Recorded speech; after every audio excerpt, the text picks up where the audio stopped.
Tanisha Carothers is going to help us think about some of Evansville's positive momentum. And we asked her to do this because she's an entrepreneur who's created two businesses here in Evansville. One is a lifestyle brand for the modern woman, HerSpace Co. And then she also has her own law firm that she runs as well. So she's very accomplished, and she intentionally chose to come back and live in Evansville. And she's going to help us think about being an entrepreneur and why we have some positive momentum. And I think give us some things to think about as well. So if you guys would, welcome Tanisha Carothers.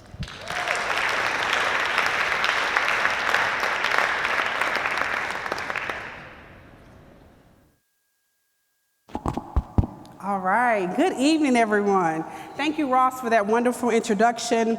I want to talk a little bit about, do we have PowerPoint?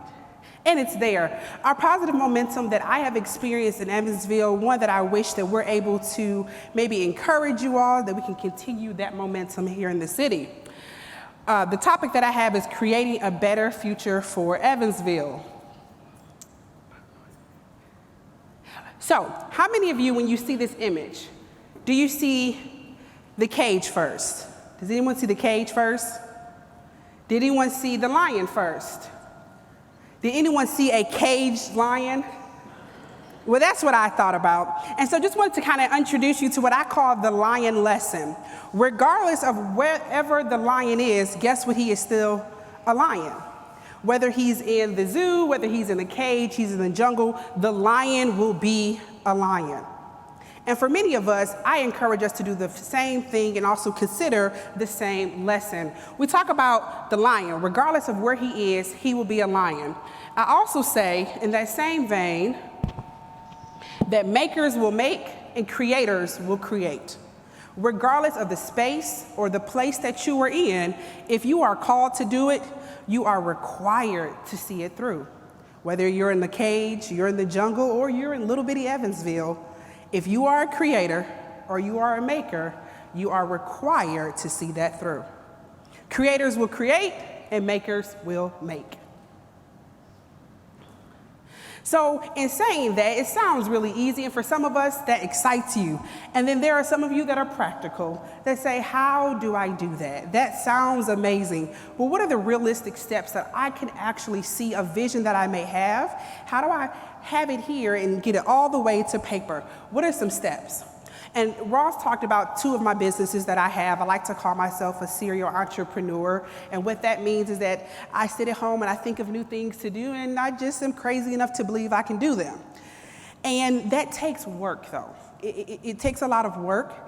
I usually always come up with 3 steps, even for my personal business, my professional. How can I see this thing through?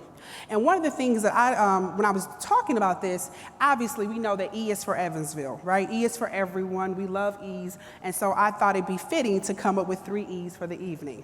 Another E, see that? I'm on a roll. So evaluate, engage, and execute. Those are my 3 pieces that I'm going to talk about in the next 6 minutes, and hopefully we can push this momentum and continue to see that positive change in Evansville. First, I say evaluate your experiences. Evaluate your experiences. Look at the places and spaces that you are in. When you walk into a room, who's in the room? Who's not in the room? Is that a room you want to be in? Are you comfortable in that room? Would someone else be comfortable in that room? Or what's missing from that room? When you walk in, is there something, if it just had a little bit of, this would be a phenomenal space? And for me, that's what I found. I kept going into spaces that were 98% there, but they were just missing that 2%. A little diversity sometimes. Sometimes it needed a woman's touch. Obviously, as an attorney, I walk into a lot of male-only spaces. And so I started evaluating my experiences. In doing so, I also evaluate what I bring to the room. What do I bring to that room? What are my gifts? What are my talents? And I would love to be a singer. I always wanted to be a dancer. Even when I was younger, I wanted to be a model, firefighter, and school teacher, okay? I had a lot of dreams. But I had to evaluate what I could actually do, okay? And for me, I learned that I was a connector. which may seem like a different type of a gift, but I'm good at creating and connecting. The next thing you have to do is I say engage your entourage. Who are the people that can help create the dream that you have? Staff to your, if you're a right-handed person, staff to your left hand. If you're a left-handed, staff to your right. I am not the most organized person at times, but I find someone that is. I engage my entourage. Who are the people that I need around the table to make this vision come to pass? Then I say, execute. Execute the vision with energy. If you don't love it, neither will we. I tell my kids that I mentor, if you are the poster maker, the person that makes the poster, you be the best poster maker that you can be. You make that poster with enthusiasm, and somehow it transfers to other people. So in executing our visions that we have and whatever it is that you're called to create here in the city, and it doesn't necessarily have to be a company, it could even just be a girls' night in your home. Maybe it's getting the fellas together to play golf and just vent about fatherhood and what it's like to be a man and just encouraging each other. Maybe it's that small. But doing it in a way that energizes people and energizes those people around you, because energy transfers. So when you execute your vision with energy, that will then create others that feel empowered to do the same. I also challenge what we define as creators and makers.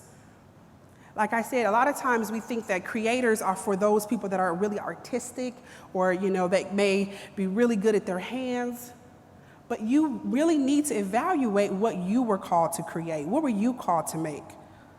That thing that you forgot about, kind of put it on the shelf because you didn't think that you could do it? Grab your pen now. We're entering a new year, 2020. What's something that you can revisit to evaluate, engage, and execute here in the Evansville city that we particularly need? And don't look at it as a caged lion. Don't say I'm in Evansville and we don't really do that here. It's a small city. Well, if I lived in New York City or if I lived in DC, I could do that. There are no cages. There are no limits. You are a lion. Regardless of where you are, the space or the place, if you were called to do it, be crazy enough to think that you can do it and find other people who think you're just as crazy. The people that can push you to get it done. And so those are the things that I have found here in our city that really works well.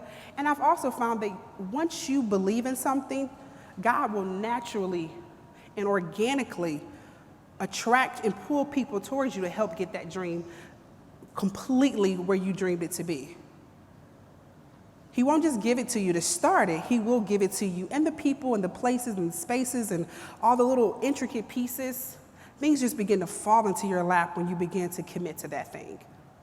So those are just 3 points that I wanted to share with you all tonight. Very simple, but also it takes a lot of work. But I believe in you, and hopefully the people at your table today, as you guys are speaking and you are questioning, ask each other, what was the thing or what is the thing that you believe you can do here in the city? What small way can you make a change? Can you be a part of the momentum that's moving in our community? And then begin to write the plan. Begin to evaluate, engage, and execute. I also put my contact information up there because I really believe in our ability to create.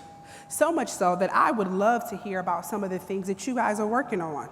What are some things that you're going to commit to? What are some visions you're going to revisit?